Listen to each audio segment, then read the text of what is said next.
প্রিয়জন হারানোর শোকে স্তব্ধ স্বজন ও এলাকাবাসী। মঙ্গলবার সকালে টাঙ্গাইলের সখীপুরে নেওয়া হয় মেহরাজ আক্তার হুমায়রার মরদেহ।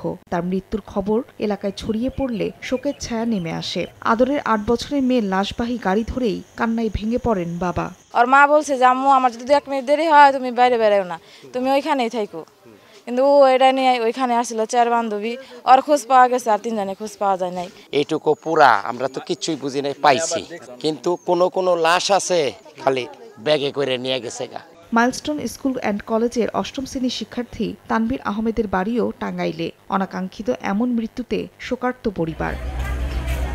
তৃতীয় শ্রেণীর শিক্ষার্থী সাইমা আক্তারের লাশবাহী গাড়ি পৌঁছায় গ্রামের বাড়ি গাজীপুরে। এ সময় কান্নায় ভেঙে পড়েন স্বজনরা।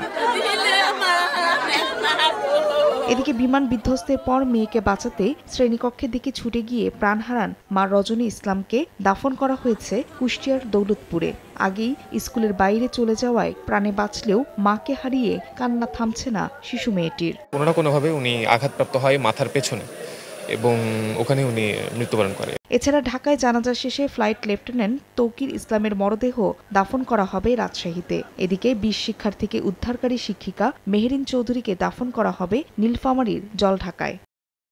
ফাহরিয়া ফারজানা, সময় সংবাদ।